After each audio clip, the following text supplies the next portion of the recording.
Okay, so created in 2017, the Professor Stephen Hawking Fellowship was established to recognize individuals who have made distinguished contributions to science and technology. Administered every year by the Hawking Fellowship Committee, the fellowship acts to memorialize Professor Hawking's legacy and to celebrate innovation in the field. Fellows from past years have included Bill Gates in 2019, Jane Goodall in 2020, and the OpenAI team in 2023. Tonight's honoree makes a stunning addition to that list of inducted fellows. Jensen Huang is the founder, CEO, and president of NVIDIA. Founded in 1993, NVIDIA has pioneered accelerated computing, from the invention of the GPU in 1999 to major developments like the Grace Hopper superchips. This Stanford graduate and alumni has been a trailblazer in innovation and tech pioneering since the very beginning. Please give me a warm Cambridge Union welcome in inviting the 2025 Professor Stephen Hawking Fellow, Mr. Jensen Huang.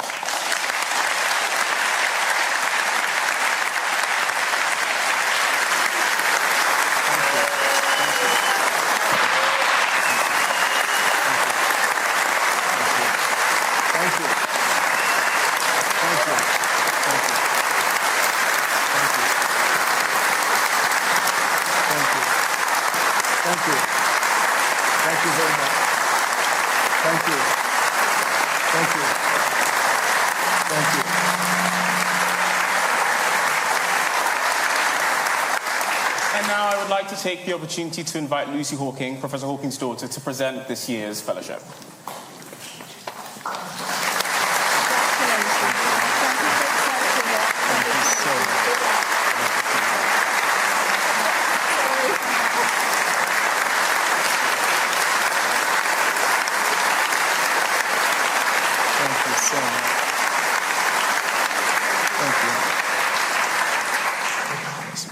Maybe I'll have my wife hold it. Oh, perfect, please. I feel safer with her holding it. The floor is yours.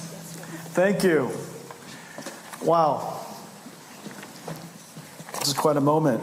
You know, today when I arrived, I was so overwhelmed by being on Cambridge that I decided to bask in the moment and write a proper speech. And so I was in, is it the St. James Lodge, is it? It was a beautiful place. The fireplace was going, and I sat in must have been a 3,000-year-old chair, and it was incredible. And here it is, I wrote it. So Lucy, Ivan, members of the Hawking family, and everyone here, incredible. Everyone here, I'm deeply honored to receive the Stephen Hawking Fellowship. And to receive it here at Cambridge is profoundly humbling. Cambridge is a cathedral of world-changing ideas. Newton redefining motion and gravity, Darwin questioning creation, Maxwell, one of my favorites, uniting light and magnetism, Turing, another favorite, imagining a machine that could think, and Stephen Hawking, expanding our understanding of time and universe. Professor Hawking's life showed that curiosity has no boundaries. By the way, that was one of his theories, as you know, no boundaries. Even when his body was confined, his mind traveled beyond the stars. He reminded us that discovery does not come only from intellect, but from conviction and optimism. And through his life's work, and through the way he lived his life, he inspired us to look beyond our limitations, to meet challenge with curiosity and humor. I can think of no higher compliment than to be associated with that spirit. NVIDIA is a story of nearly impossible odds. With the three of us, three friends, in a townhouse in 1993, set out with an idea that we'd invent a new way of doing computing, to solve problems that normal computers cannot. Along the way, we invented a new product category, the GPU. We invented, in fact, a new form of computing called CUDA, accelerated computing. We invented new strategies to take that technology and that architecture and proliferate it literally all over the world. And along the way, we created the instrument of scientists, artists, designers, dreamers, and most importantly, we sparked a new industrial revolution, the AI industrial revolution. We've come a long ways, and our discoveries has led to the most impactful technology of our time and probably of all time, the ability to manufacture intelligence. We've now seen the technology advance incredibly in the last decade. It is now transforming every application, every field of science, every industry. Everyone will be impacted. Every company will use it. Every nation will build it. It will now be part of infrastructure, the intelligence infrastructure. And to realize that, like energy, like the internet, we will now be building AI infrastructure all over the world. That observation, that realization led to the company that you see today. The company helping every industry, every country build out artificial intelligence as part of their social fabric. And so here we are, 33 years later. I'm the longest serving tech CEO the world's ever known. The way you achieve that, by the way, is don't get bored and don't get fired. And in a lot of ways, I feel NVIDIA and I have been reborn, that the company is renewed, that the entire technology industry is being completely reinvented. Every single layer of the single most important instrument of humanity, computers, is being reinvented. From chips to systems, the software, algorithms, applications, and the potential impact. In no time in history has this happened. Surely not in the last 100 years. And now, the entire tech stack is being reinvented. The entire tech industry is being reinvented. And in fact, we do feel completely renewed.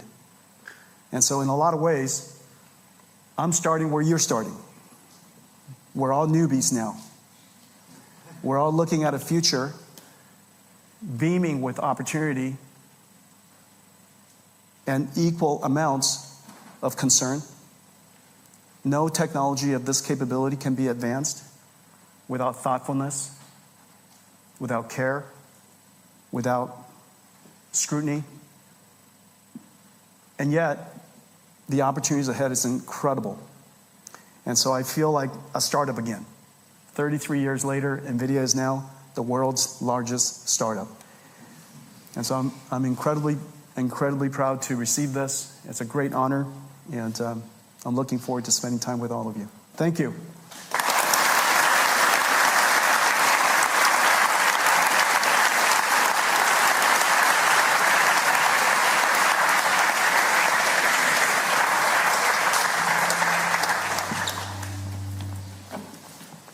It might be me. It might be that. One of us has to go. Sure. Perfect. I think we're fine. Wonderful. Well, thank you very much for joining us today. And I think that it would be amiss if I didn't begin by saying congratulations on receiving the 2025 Professor Stephen Hawking Fellowship. Thank you. With such a rich career and legacy and sense of achievement in all that you've been able to do so far. You're making me nervous. I promise you I'm on my best behavior today. taking that setup is too much. Taking all of that into consideration, it's tricky to figure out where to start. But to quote The Sound of Music, let's start at the very beginning. It's a very good place to start. So, being born in Taipei and moving to America when you were 9, what comes really apparent in your early years is a great sense of determination, drive, and personal discipline. How are you able to cultivate that through your education, through your time at Oregon State, through your time at Stanford, to keep going and to continue being relentless even in your early education? My mom taught me English, and she doesn't speak English. And that kind of tells you all. That tells you something about the impression that parents could leave with their children. She told me when I was young that I was special. That somehow I took tests and I did well on tests. And she encouraged me. Oftentimes, if people tell you that you're better, greater, more capable than you are, you might live up to that expectation. It reminds us to do the same with our companies, and it reminds us to do the same with each other. And she left with me an impression that nothing could be that hard. To this day, people have seen me adapt, and I think it was Professor Hawken that said, intellect is the ability to adapt. Didn't he say that? True intellect is the ability to adapt. In a lot of ways, that kind of defines NVIDIA, kind of defines me. I approach almost everything from the perspective, how hard can it be? Now, oftentimes it turns out to be really hard. But you approach it with the attitude, how hard could it be? And if you look at all the things that we've done as a company and what I've done, I've never been CEO before. This is my first CEO gig. Okay, and so I think I'm going to get it right someday. But when we first started the company, and I never raised money, I never wrote a business plan. I still haven't written a business plan. And I've never been a CEO, never even been a manager. In all cases, I think the fact that she was able to teach me English and she doesn't speak English, she can't read English. So you got to ask yourself, how did she do it? Turns out a piece of paper and a dictionary.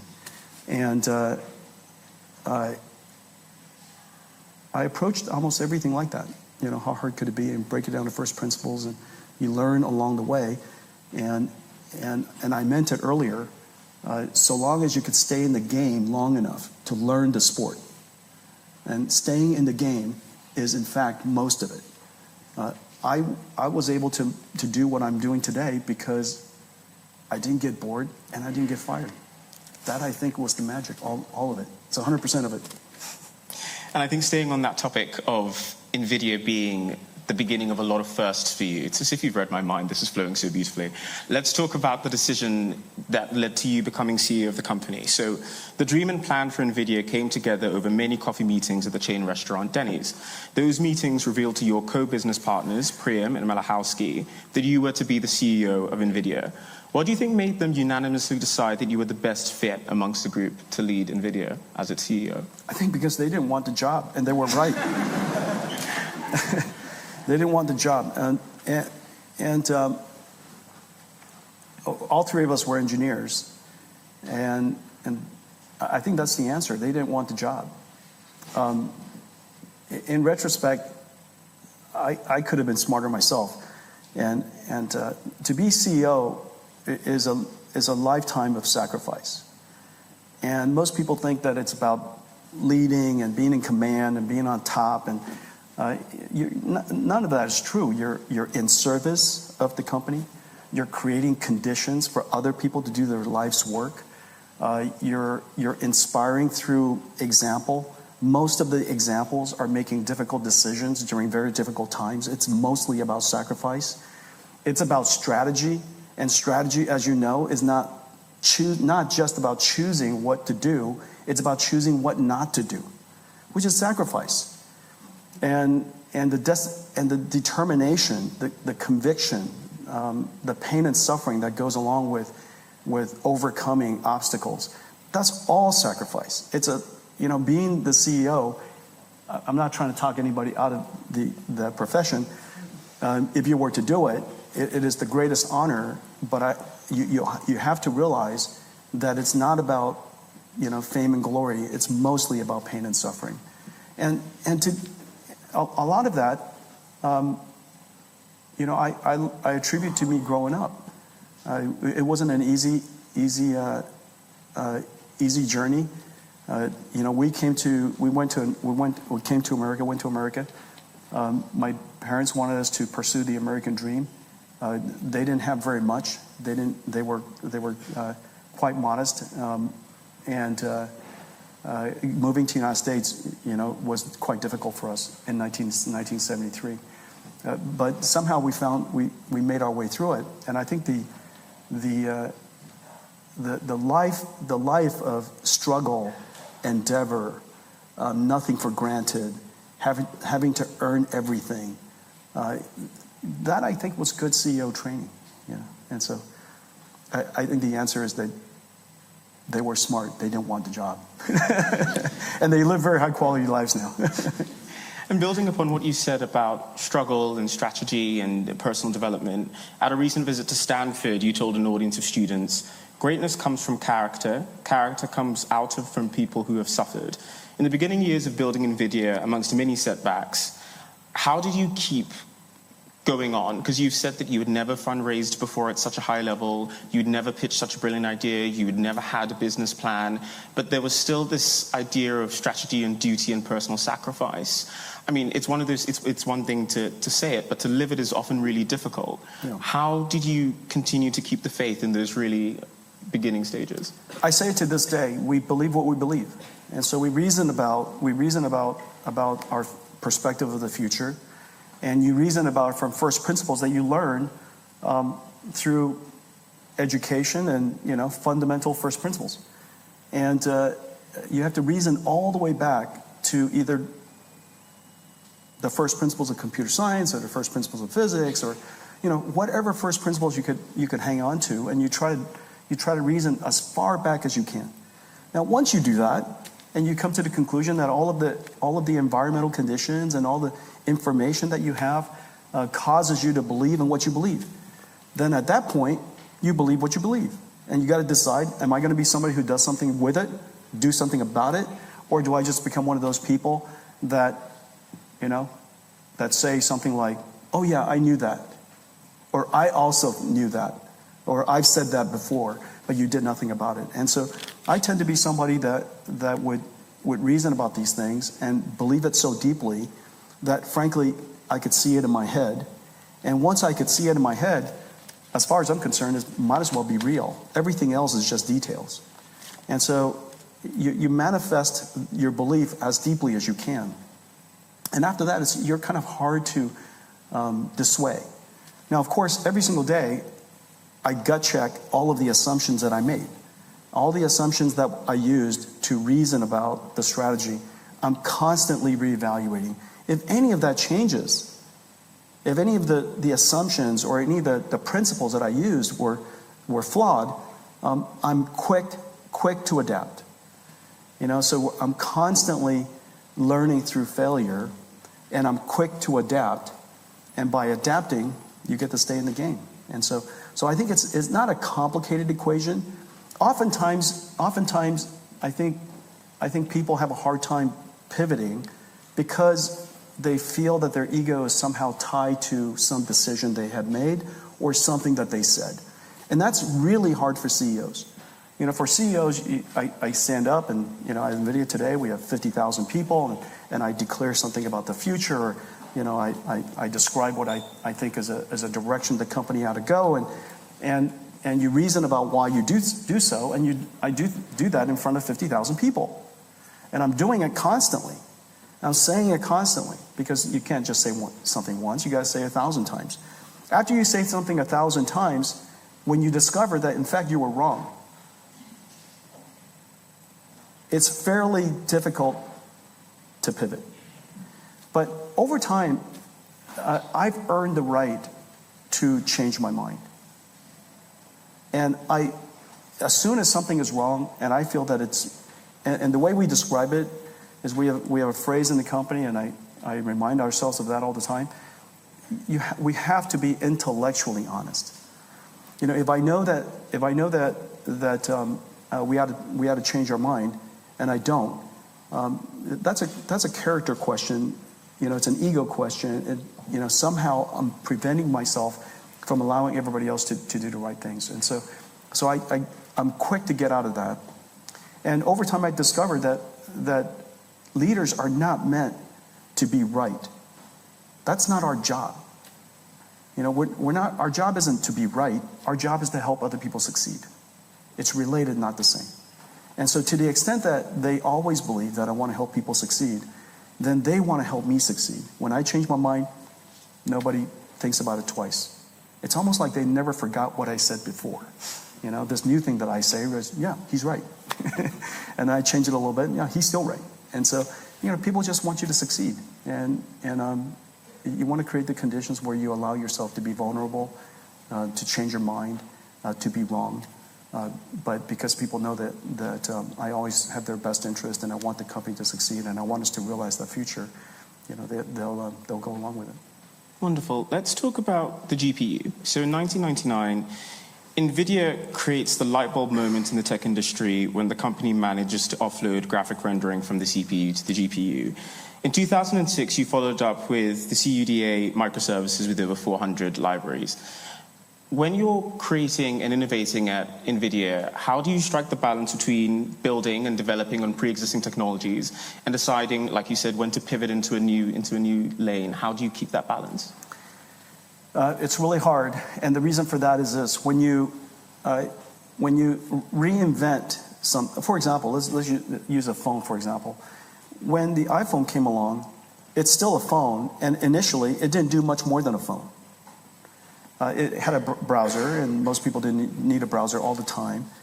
And it had a map, that was nice, and it played some music, that was nice. But it cost 5 times more.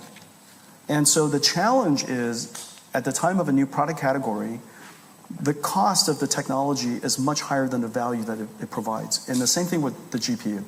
We invented the GPU because we wanted computer graphics to be a medium that was expressible through software.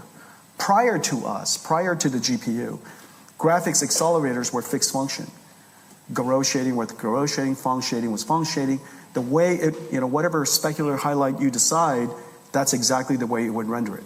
Well, we decided that computer graphics should be an artistic storytelling medium, and the software, it should be programmable by software using what is called a programmable shader. So we invented this idea, called it a real-time programmable shader. And so that led to a bunch of future opportunities, but on the day we announced it, there were no applications. But it cost twice as much. And so here's something that you have no need for, and as the current customer would prefer to have something that is, quite frankly, half the price than to have something that has future promise. And so there's no easy answer for that, aside from you've got to believe what you believe. And when you create it, the rest of it is about ecosystem development and inspiring the developers to create applications that realize the potential, a whole bunch of software, that kind of stuff. And that's all kind of mechanical work. But in order to go do that, you have to believe in a future. And then crossing that chasm is extremely painful. It's life-threatening. Most companies don't make it. Most companies don't make it from classical phone to become a smartphone. Notice none of them did. No feature. Back then we call our phones feature phones. I don't know, phones.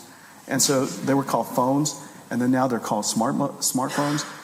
No phone company made it through to the smartphone. NVIDIA is the only company that made it from one generation to another generation to another generation to another generation, and we constantly reinvented ourselves.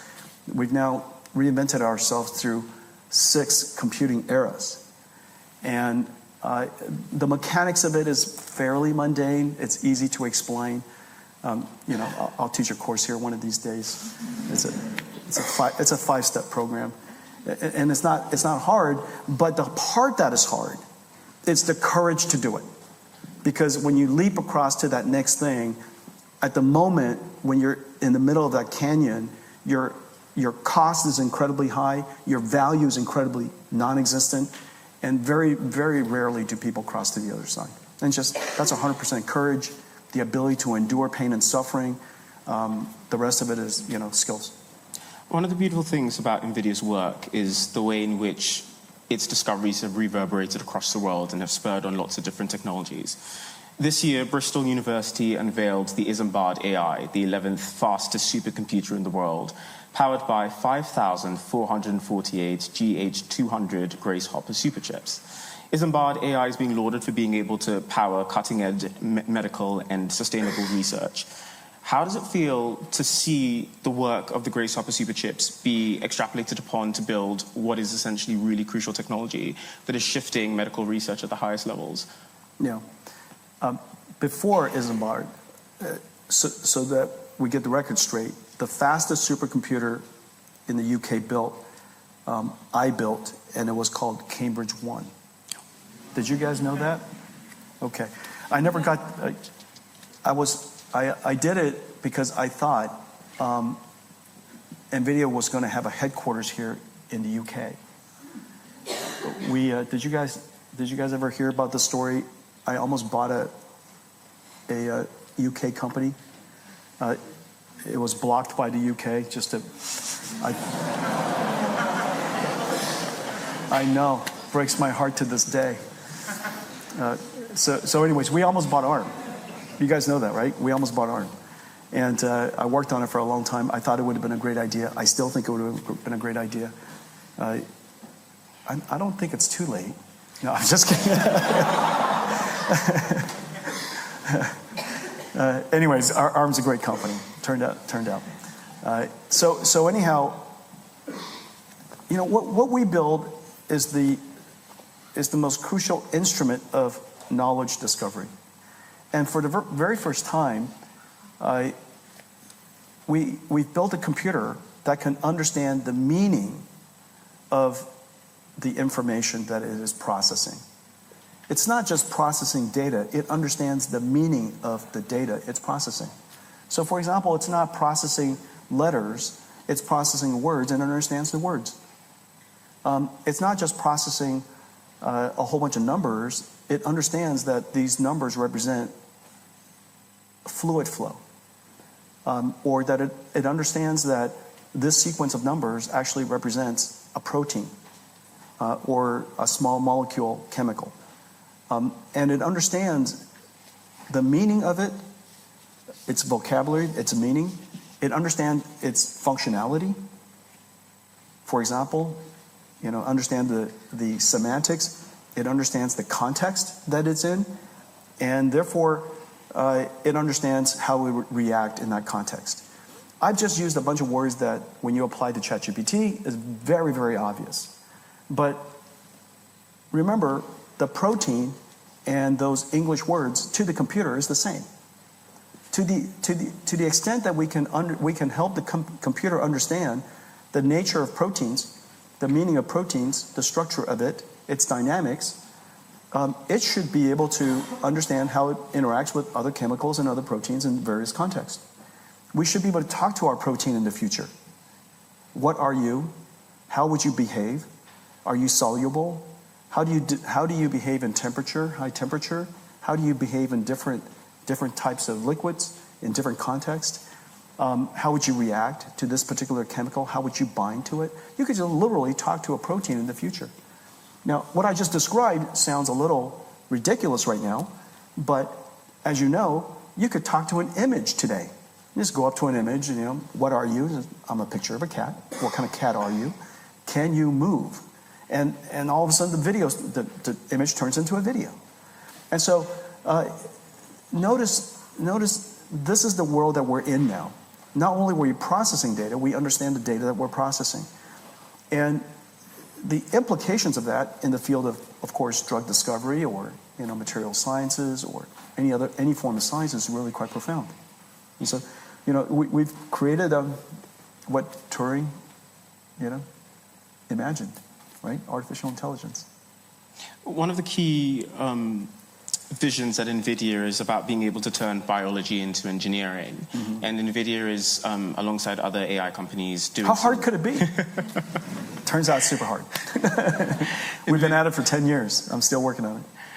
NVIDIA, alongside other AI companies, are doing a lot of really good work at studying molecular biology, particularly as it pertains to things like amino acids, and trying to not only keep the work that you do limited to computers, but also to do cutting-edge medical research. Yeah.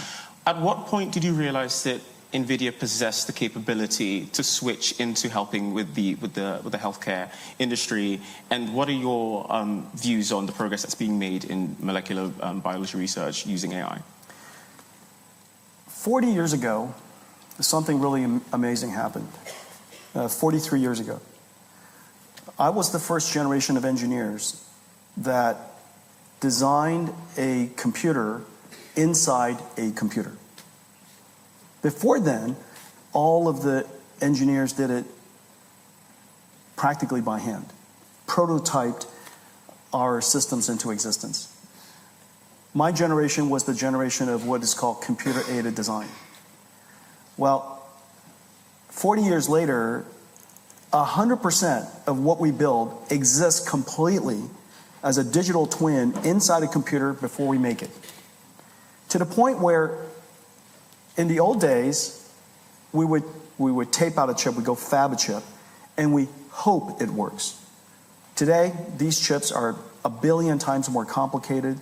Tens of thousands of engineers work on it at one time. We send it to the fab, and when it comes back, I know it works.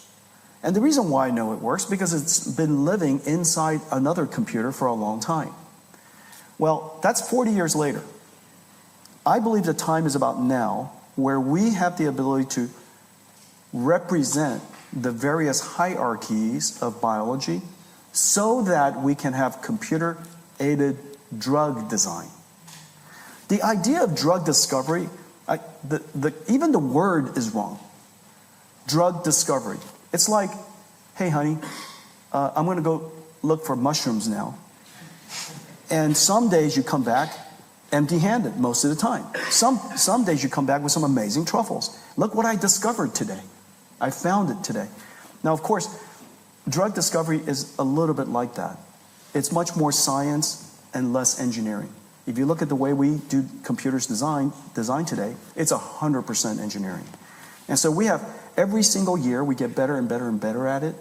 Drug discovery is very, very hard. Every single drug for every single disease almost feels like a brand new discovery, like a brand new journey.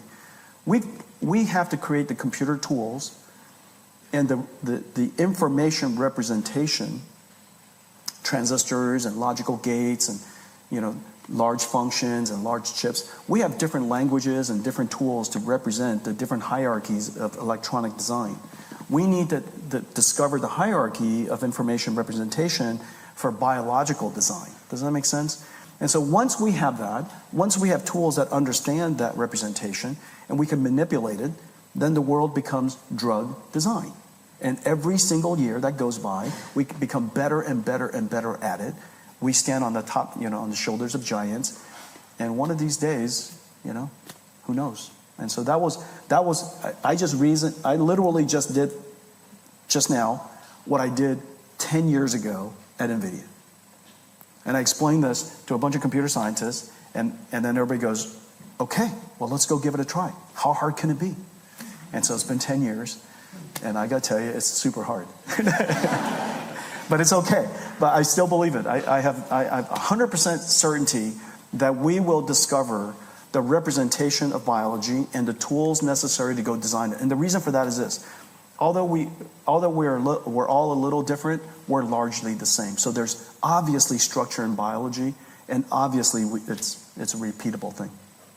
Not only is NVIDIA crossing over in terms of its legacies into different fields, By the way, I just wrote the entire business plan of NVIDIA going into drug discovery, and this business is now, for us, billions of dollars. And I just wrote the entire business plan just now.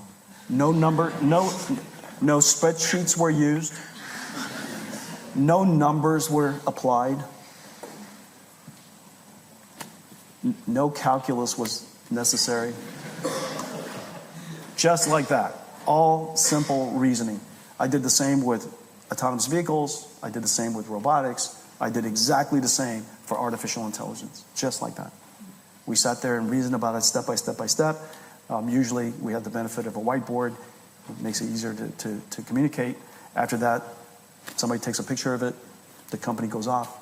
And 10 years later, in the case of artificial intelligence, 15 years later, here we are.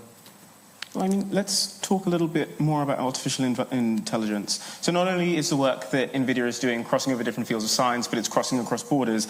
In September 2025, NVIDIA announced a £2 billion investment in the UK AI ecosystem, alongside firms like Balderton, Phoenix Port, Excel. I did it right in front of the Prime Minister. Keir Starmer. Yes. I mean, Keir Starmer championed this I'll invest in your company. I'll invest in your company. Their $2 billion went really fast. Not only did Keir Starmer champion it, it was also recognized by a bunch of other business leaders who thanked NVIDIA for its bold leadership. How does it feel to be able to support burgeoning leadership in AI and creativity and innovation, particularly in the UK and also across the world? NVIDIA succeeds when other companies succeed. Remember, we're a platform company. We're a tools company. We're a computing platform company. Nobody wakes up in the morning, okay? Nobody in your family wakes up in the morning and says, this morning, go, guess what we need? We need to buy a computing platform. Nobody says that. And so the only reason why we succeed is because companies and developers who use our platform create something incredible. That's how we succeed. And so in a lot of ways, I've got one of the greatest jobs ever, which is to have a company whose mission is to desire other people to succeed. And this is a phrase that is always inside the company. I'm always reminding everybody in the company that we want and we need and we desire other people to succeed, and it's through their success we get to ride their coattails. And so that's it, you know. And so when I saw that the UK really has a Goldilocks moment, you know, you have incredible researchers here. This is the home of computer science.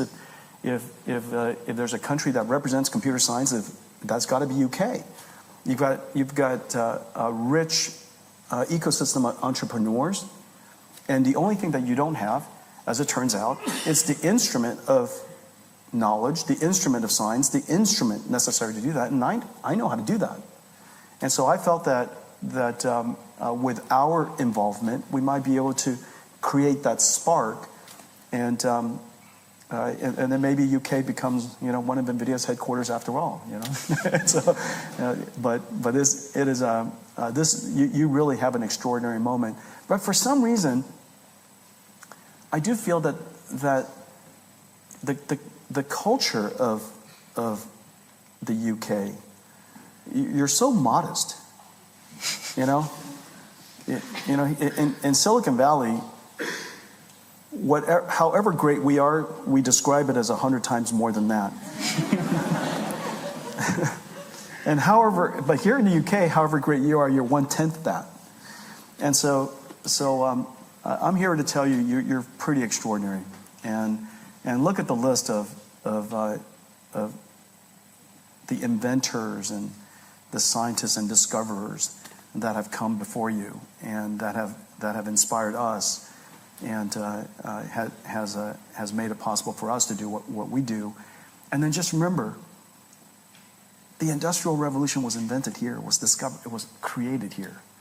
And there's a new Industrial Revolution now. So take advantage of it. It's got everything that you're part of and everything that you're great at. And so this is your moment. You've got to capitalize on it. And you've spoken earlier on in this interview about what makes the UK such a promising field for AI development.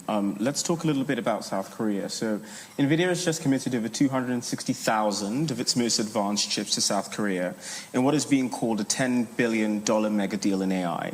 What would you say is what makes South Korea an ideal partner for this level of investment? And what are some of the promising projects that you hope that NVIDIA might be able to achieve in the area region? South Korea is one of the major countries in the world that has industrialized deeply. South Korea, as you know, manufactures chips. They manufacture ships, cars, electronics. This is a country that is incredibly good at industrialization. In just a few short decades, they reinvented the whole nation and became a global industrial giant.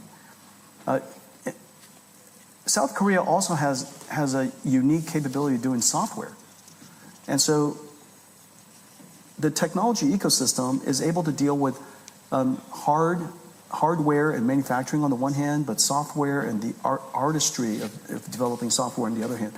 And so I think it's a real opportunity to see them take advantage of artificial intelligence and reinvent how industrialization works. You know, this is the next era of AI.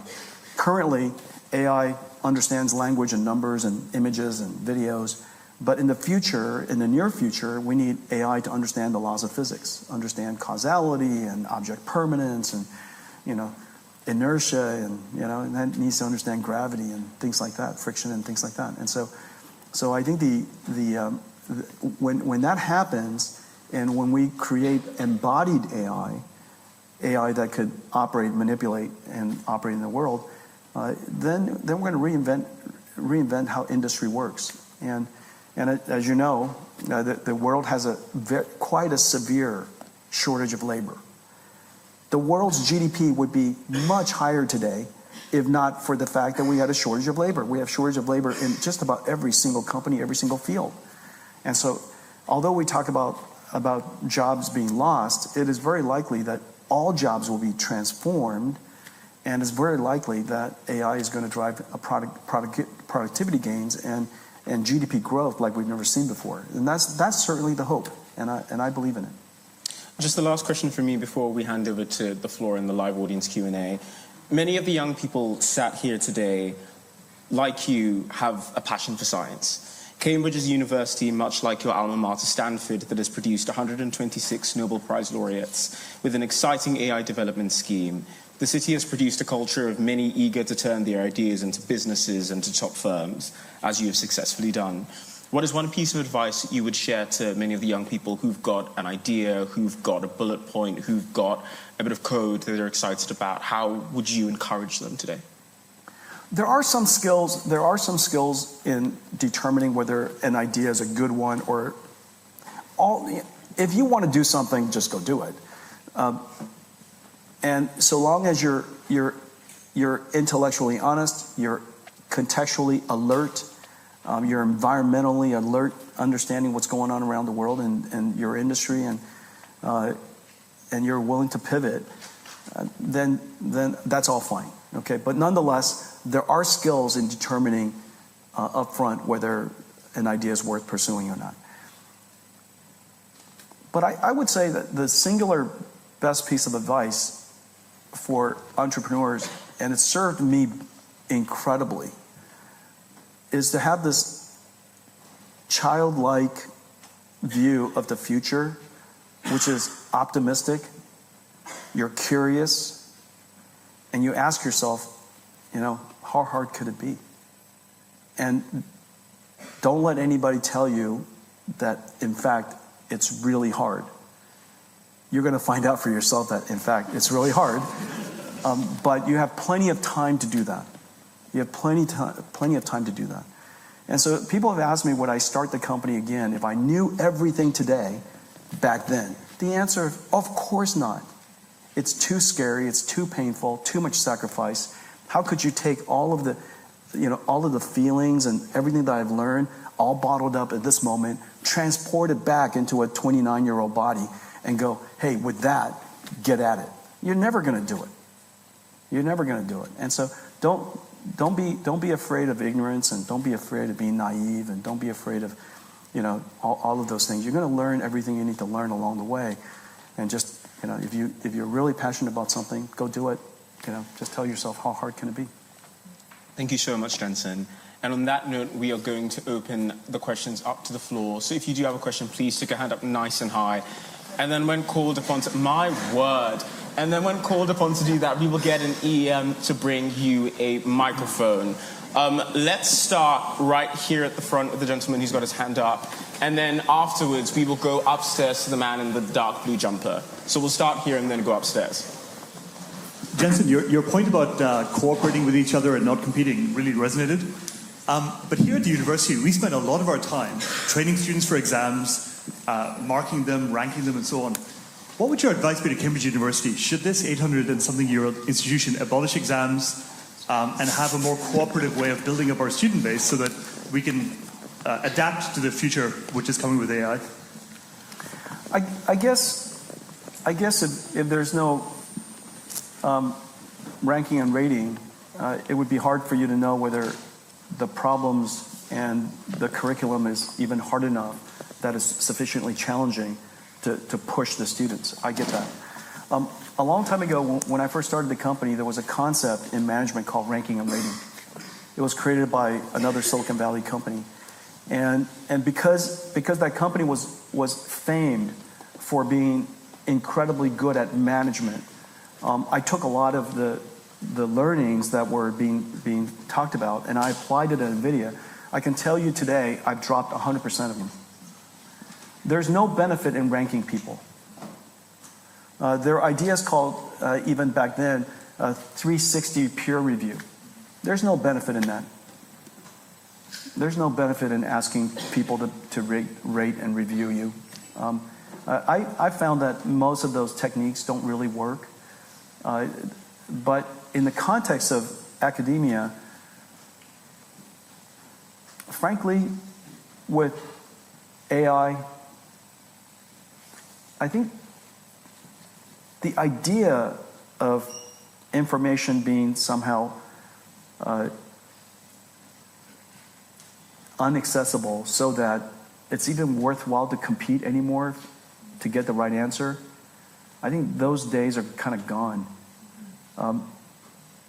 I do wonder how, I wonder if the way you teach courses are going to be very similar to the way we renew ourselves at a corporate level, continuously learning, continuously renewing ourselves.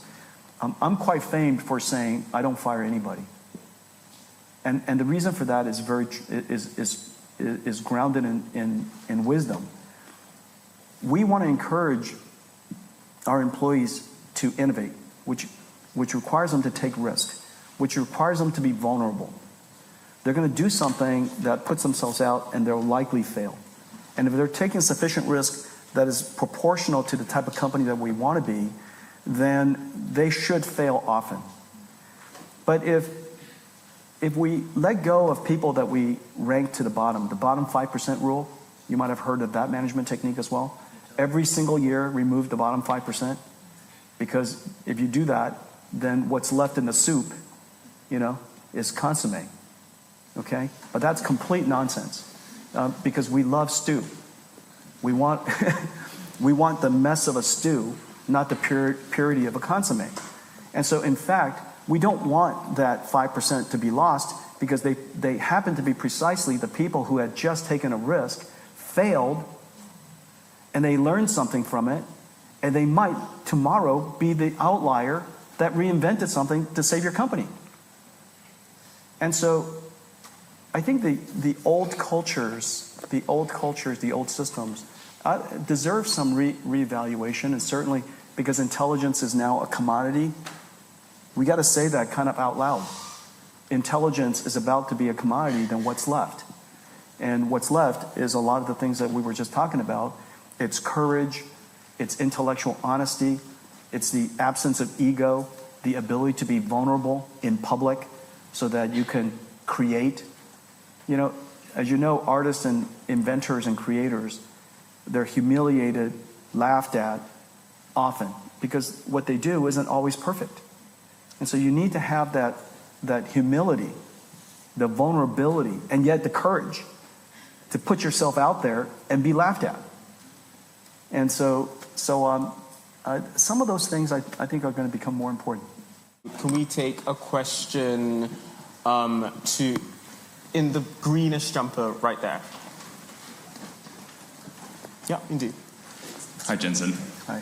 Thank you for coming to Cambridge, and congratulations again on your fellowship. Thank you. My name's Josh. I'm in Trinity College. You mentioned earlier that you think that the future of jobs are going to change as a result of AI. And a lot of young people, aspiring lawyers, accountants, consultants, bankers, they don't really share that optimism. I think they're more pessimistic about it. So I was hoping you could just maybe shed some more light onto what you think that job transformation will look like and what the benefits will be that will come from it. Okay. One is optimism in humanity. One part of the answer. One part of the answer is pragmatism. And then one part of the answer is evidence. Okay, I'll start with evidence. Radiology was going to be the first industry to be completely destroyed by artificial intelligence. And in fact, almost every radiologist today uses AI. And yet, the number of radiologists being hired has increased. Why is that? Because they can now do more things. There are so many cases that went undiagnosed using radiology, and there are so many cases that were not deeply diagnosed because there's just a bottleneck of how many radiologists could study all those images. And so now the basic stuff is done very, very quickly. Now the number of cases that they're getting, the depth of the cases that they're getting, is much more interesting. As a result, more people getting hired. The pragmatic part of it. Let's say that you have a job, and within your job, part of it is doing some task that, however you describe that task became infinitely fast. Okay? And it used to take you a week to do something. Now it takes you a second to do it. Well, my question to you is, based on that, what is more likely to happen?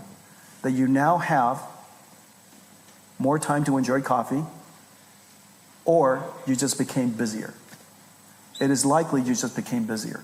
It's just another example of the radiology. The reason for that is because that thing that you were doing is causing you to not be able to do all the other stuff later, past that pipeline, past that workflow, or past that task. Now that task is done infinitely fast, all of a sudden, the answer came back to you. You're now the critical path again. It's no different than if I were to issue an instruction to my group of people that I'm working with, and they're supposed to go off and do a research or do some analysis or simulation and bring that answer back to me so that I can make the next decision. Today, it'll take a day or a week for them to do that. Meanwhile, I'm doing something else. But if it takes a second for them to come back, I'm back in the critical path again. I'm busier than ever. Now, the reason for that is because I have so many ideas, we have so many ideas to go pursue, that when the tasks become super fast, it turns out we could do more things. We become busier. There's some evidence that smartphones made us busier, not less busy. There's some evidence that computers made us busier, not less busy. And so it's because we are now increasingly the critical path, and because we have so many ideas, we can pursue more things. Now, just hope in humanity. We always find a way to discover new things to do, new things to be busy. And I'm hoping that as a result, we'll go off and work on the problems that are the most meaningful, the most valuable in all of our work, which is the ones that are poorly defined. The poorly defined work is the most valuable of all work. Discovery work, creativity work, the original creativity work. I'm not talking about change the cat, to a cat with shag rugs, And I'm talking about really creating something out of the box. And so the ability for us to use AI to solve problems that are fairly easy to it doesn't have to be even easy, that is describable, so that we could go and work on things that are very difficult to describe, I think is really quite powerful. Thank you. Shall we take the question from the member in the gallery? Hi, Jason. My name is Lily. Every job will change. You will not lose your job to AI. You will lose your job to someone who uses AI. Thanks for that. Hi, Jason. My name is Lily. I'm an EMBA student at the Judge Business School. I also run my own venture builder called FounderX. It's very interesting that you just mentioned the UK's position almost having this Goldilocks moment, because we commonly believe the AI game is actually happening in China or happening in the US. So what do you think the UK or the UK startup community can do more to leverage its current position and benefiting more from the AI game? Regulate less.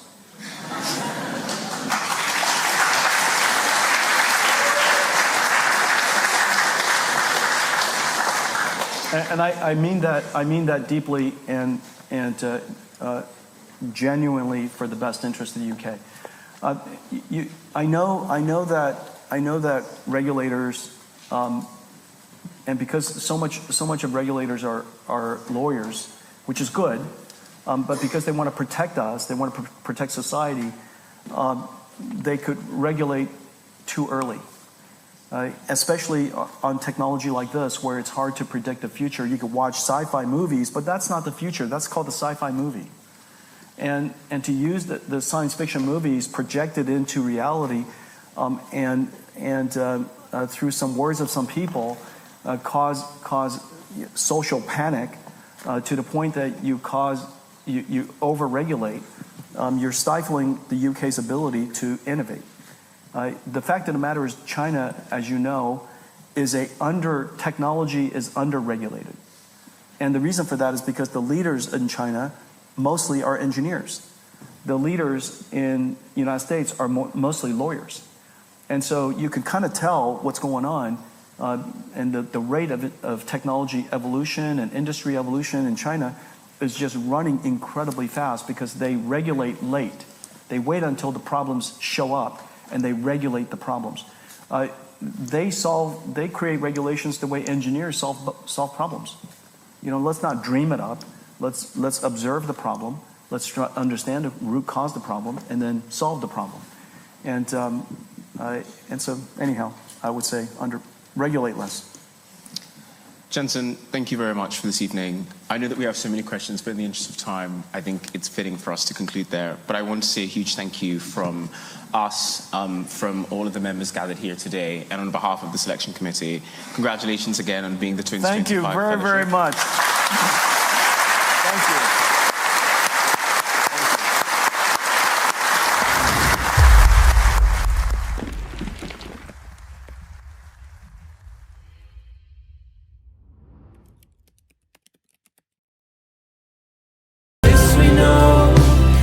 Cornerstone is Christ alone.